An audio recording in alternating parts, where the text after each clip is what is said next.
Okay, happy Friday. The ranks really are thinning toward the end of the week here. Well, let me go ahead and do one thing at the top, and then I'll turn it over to all of you. This is on Mongolia. We congratulate the people of Mongolia on their June 26th presidential election, in which voters reelected President Elbeg Dorj of the Democratic Party.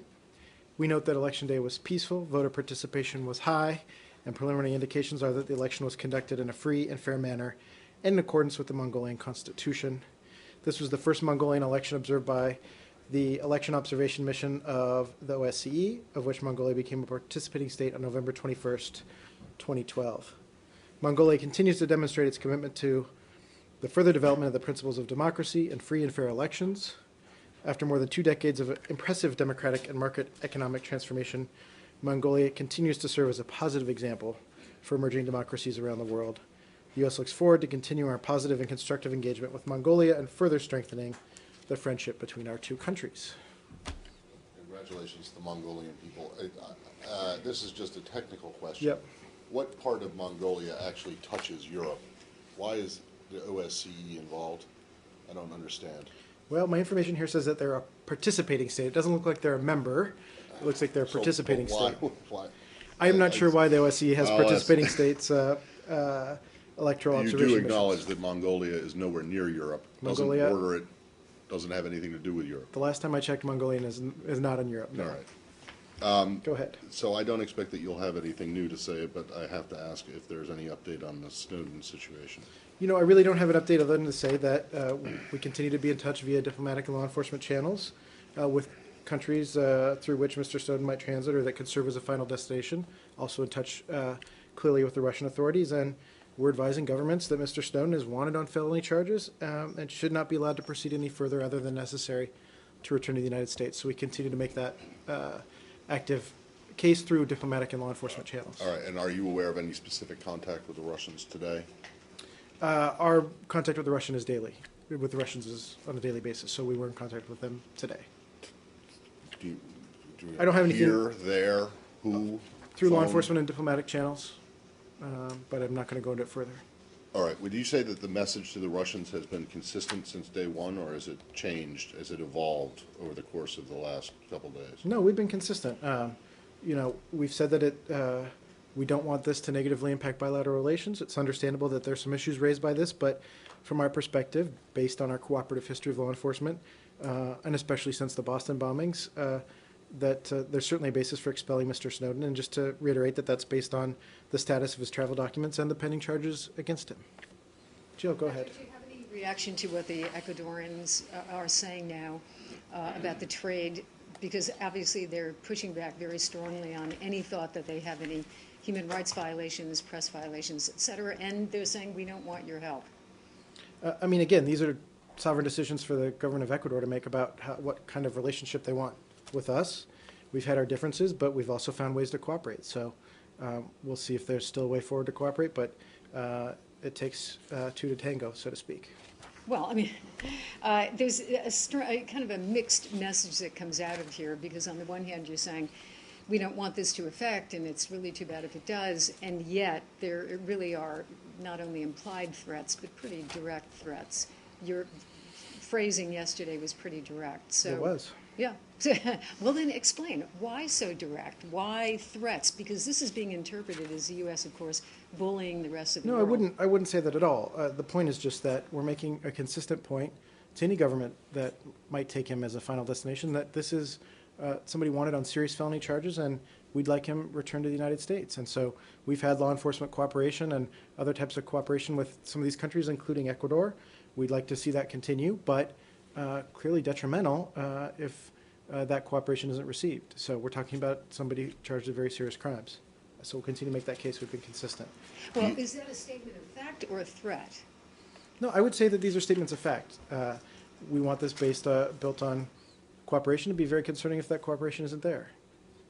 So I wouldn't call it a threat. I'd say that, you know, we're making the same points in public that we're making in private, that this is a serious, somebody accused of serious crimes who we want returned. The other day you mentioned the passport revocation, that you Yep. notify people in writing. Were you able to find out how exactly he was notified in writing, or if he has yet been? My understanding is it was through a letter is how we notify people. I understand. I can't talk about a specific case, but in general, we do so in writing, and it's usually through a letter. That's the standard practice. And the reason you can't talk about a specific case, even though Because is- it's the Privacy Act prohibits us from talking about specific cases. okay, that's, Okay. Nicola. Did you notify the Russians that you canceled the passport of Mr. Snowden before he left Hong Kong to Moscow? Because the Russians are saying this morning that they were not aware of the cancellation of the passport of Mr. Snowden. I mean, again, I can't get into the specifics of one individual passport. Suffice it to say, we've been in close communication with the governments involved. In the case of Hong Kong, the authorities were well aware of our interest in Mr. Snowden, and they made a calculated decision to let him go. When he clearly, having gone to Russia, we've been in close communication with the Russians, and we think that there's very much a basis, based on the travel documents issued, to, in addition to the serious nature of the crimes, to return him. And so we've made that case clearly and been in close cooperation with the Russian authorities. Go ahead. Change of subject, I'll ask. Yep. this I don't expect you'll know the answer to, but it might be interesting. When you revoke or cancel someone's passport, how are foreign governments, not in this case, just in general, how are they supposed to know? Is there some database that this goes into that when you go through immigration, that it'll show up as, as not valid? I don't have a full list of how the data sharing is done between. Well, I would be interested in that, not right Okay. now, but if you can get it. I'd have to look into that for more detail. I don't know if maybe DHS is involved in that. And then the other thing is that you talked about the temporary travel document that you, do you know if that has been delivered to the Russians? Again, I wouldn't be able to get into specifics of an individual case other than to say that when you have these kind of serious felony charges, we're prepared in those type of cases Yes, to but do you issue a know if one that entry has- document. But has one been prepared? I don't have any information one way or another. Go ahead. Egypt. I Okay. would like to know your views on Morsi's attack in his speech on Wednesday against judiciary, against media, and steps taken to close some TV channels like Farain, and the attempt to arrest Tawfiq Okasha, and reopening investigation against TV anchors and against journalists. What's your reaction on that speech? Well, we've been talking about Egypt at some length throughout the week, and as we know, we're watching events and developments in Egypt closely. Just to reiterate some of our broad points that were, from our opinion, all Egyptians have the right to express their opinions and concerns freely. We've urged the government to protect that right. We urge all parties to refrain from violence and express their views peacefully.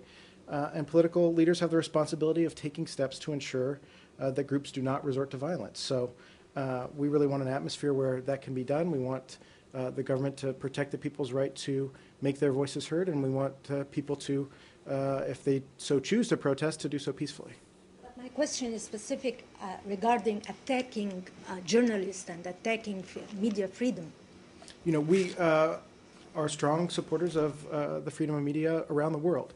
I'm not sure about the specific actions that you're talking about here, but we're very clear that we're supportive of the freedom of media around the world. Can I ask you something else regarding U.S. Ambassador to Egypt, Mrs. Ann Patterson? Yep. There are some news that Ms. Patterson will be returned back to Washington, and U.S. Ambassador to Iraq, Mr.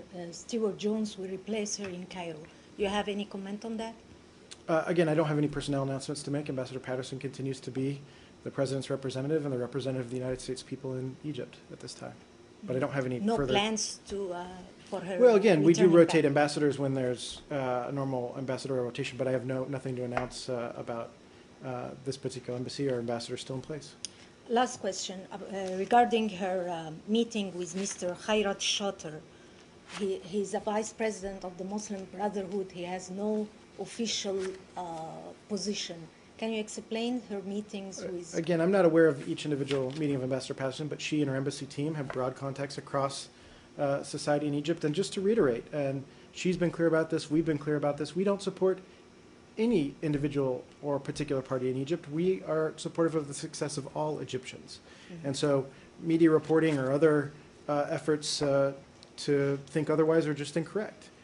We are very supportive of the Egyptian people and their way forward, and not of any particular individual or group.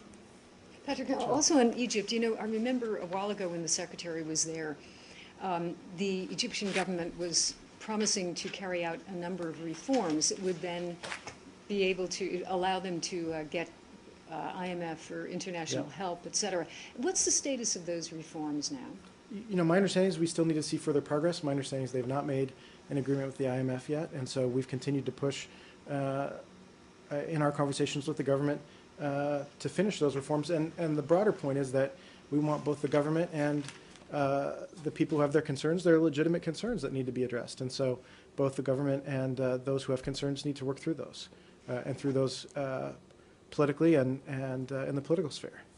That's a pretty serious thing, as I remember the secretary was saying, without that, they really can't stabilize the economy, and if they can't stabilize the economy, Well, that's exactly our concern, is we want the Egyptians to step forward, to be able to move forward and have the kind of reforms that are going to put their economy back on track and their political system on track. So what's the level of engagement right now on that specific, the economic side of it? I'd have to check. I think that's primarily through the embassy, through our economic experts there and others, but I'm not sure if we sent teams from Washington to advise on that at any point, but it's primarily, of course, between the government and the IMF that have to make those sort of negotiations, and we've been very clear that we want forward progress on that. Okay. Secretary Kerry, when he visited Egypt in March, he promised $190 million as a first step of $450 million. What's the situation of this U.S. aid to Egypt? I don't have any update on further aid since the Secretary's visit. I'm happy to check in, but I'm not aware of any new assistance at this time. Okay. Do you have any message to Dr. Morsi's regime regarding the huge demonstration all over Egypt today, tomorrow, and I think what you heard is that we want the government to protect the right of the people to make their voices heard, and we call on the Egyptian government to be responsive to the justified concerns of the people. As I said earlier this week, he's the first democratically elected leader. He has a special responsibility to reach out to all political groups and try to build consensus through compromise. Okay, Lalit? On Bangladesh, Yep. President yesterday suspended Bangladesh to get GSP benefits.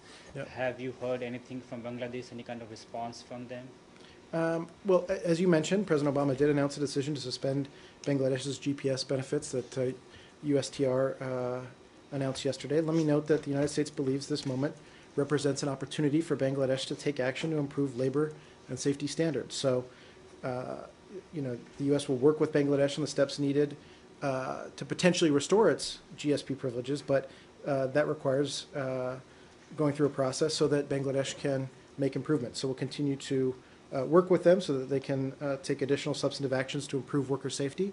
I'm not sure if they've been in direct contact with us since this announcement, but successfully addressing these underlying labor rights and workplace safety issues will help ensure that there's never again another fire or collapse like we saw in some of these horrific incidents. And do you have some of the measures which the U.S. is taking along with the Bangladesh government to address these issues?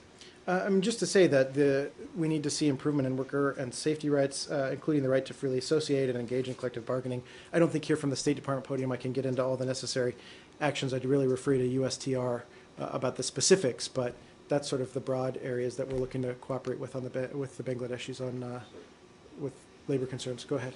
Sorry, did you say that the suspension of the trade preferences represents an opportunity for Bangladesh? Is that what you said?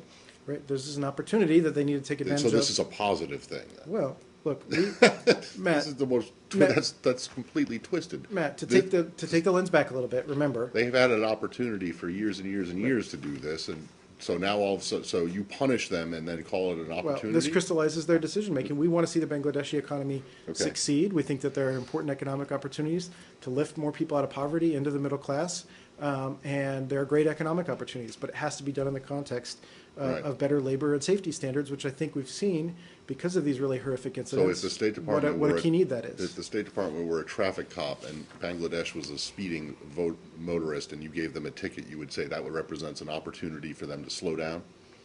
That would be one way to phrase it. Right.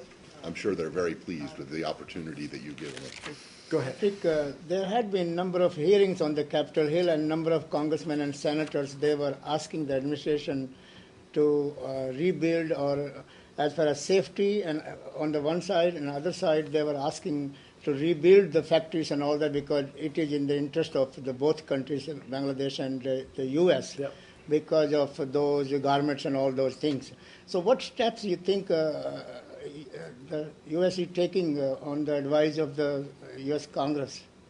Well, I think that there are many members on the Hill who share the administration's concern that both that we help Bangladesh improve its economy and lift people out of poverty, but at the same time do so in a way that where we have factories that maintain fire safety standards, factories that are structurally sound, and improve worker safety conditions. So those are broadly shared both on the Hill and here in the administration. Get the OSCE involved as well.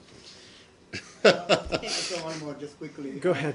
As far as these violence in Bangladesh is because of due to poverty and job unemployment and all that. This incident of these factories also contributing, and that's the government is also worried. That's why.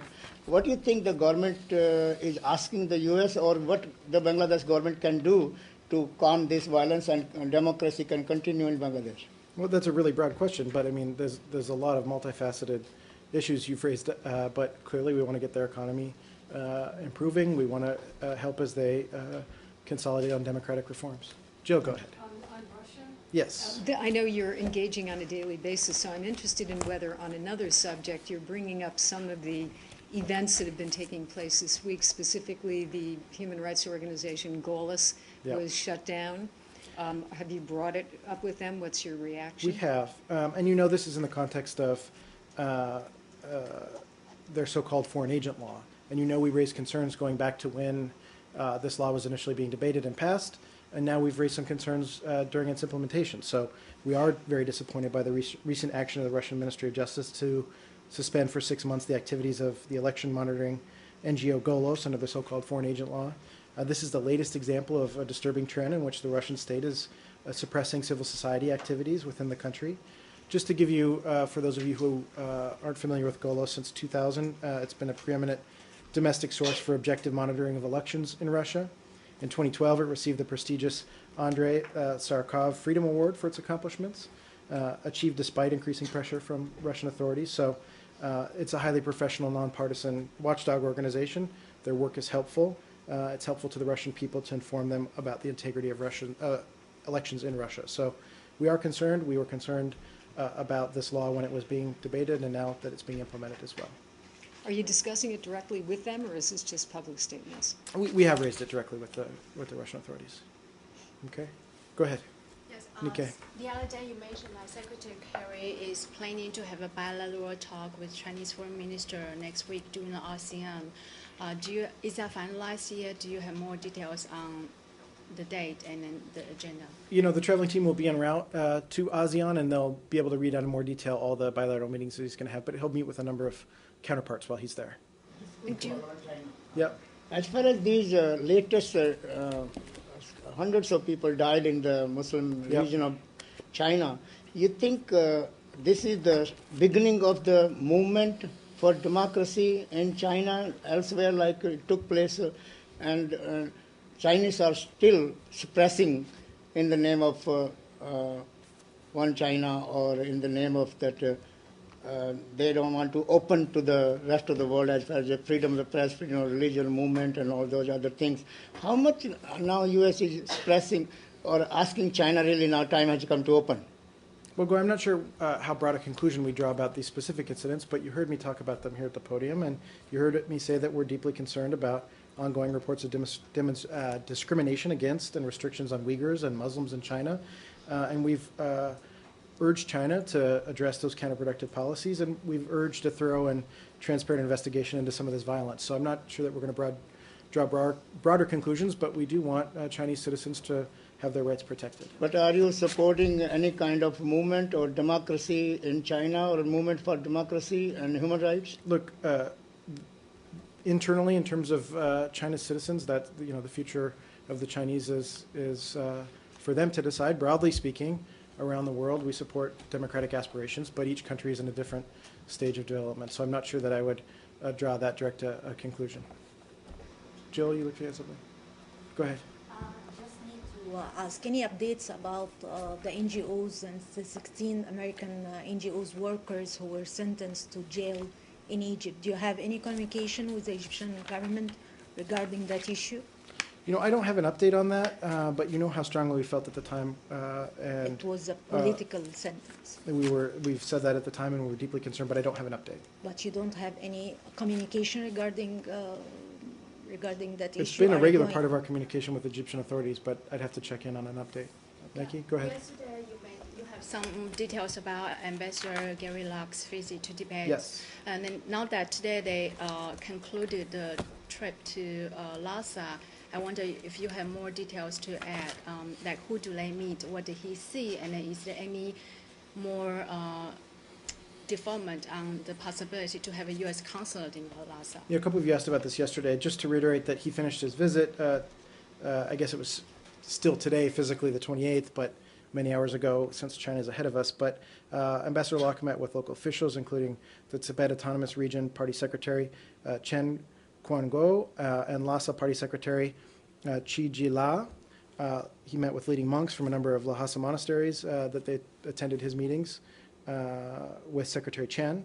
He also called on TR authorities to preserve, in these meetings, to preserve Tibet's language, culture, and religion, and expressed our deep concerns over self-immolations. In terms of the potential for a consulate, that still remains our policy, that as envisioned in the Tibet Policy Act, we'll continue to make the best efforts to establish a consulate in Lhasa.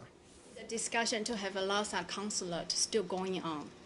Well, it's still our policy. I'm not sure that there's been any change in the Chinese views of that. And then, Patrick, sorry, just before Secretary Kerry, before Ambassador Locke traveled to Tibet, Uzer, she is an independent Tibetan writer, and she was once awarded by the State Department of Women's Courage Award.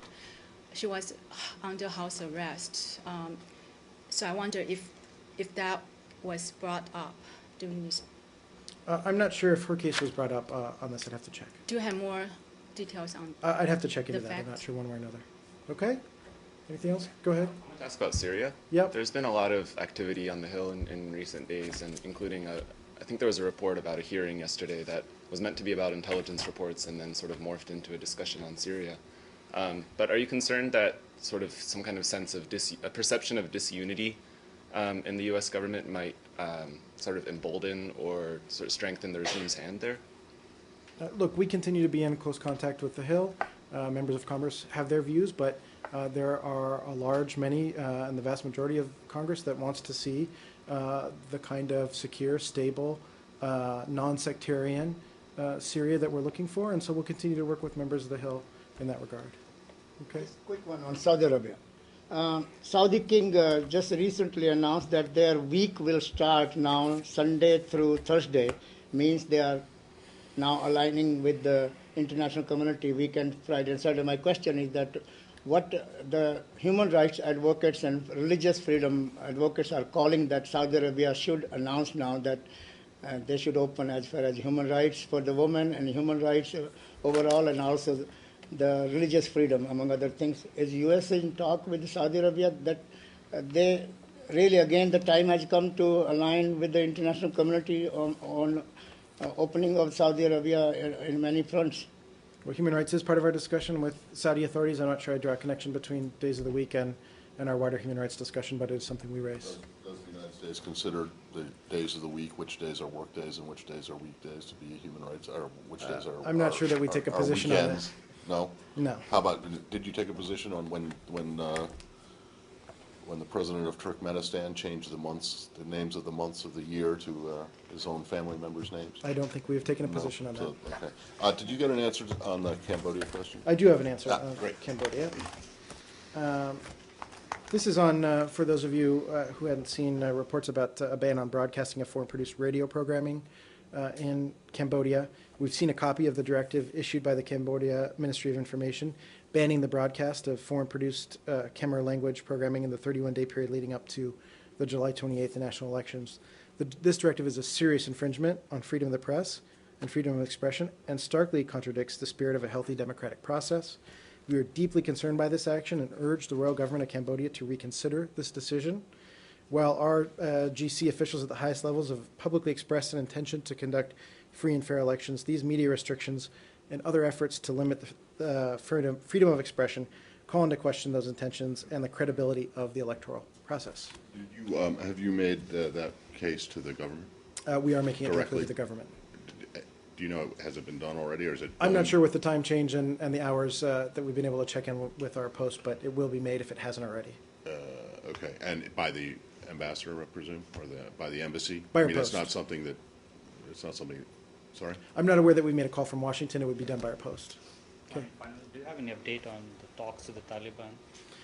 I do not, other than to say that Ambassador Dobbins is en route back to the United States on a plane at this time. So no scheduled talks with the Taliban. No Talks talks of- with the Taliban were scheduled so far. Talks have not transpired or materialized. Just one more on Egypt. You know, Yeah. with all these demonstrations, I know there were warnings earlier this week about the danger potentially for American citizens in the metro and all of that business. But what's the latest in terms of any, let's say, plans to take U.S. personnel out or order departure? You know, I don't have anything on that one way or another, but Can you get back from this to us later on? I just don't have any thing for you on that right now, but we certainly, whenever we make any security announcements, we do so publicly, and you all will be the first to know, but I just don't have anything for you. Okay? Thank you all. Thank you.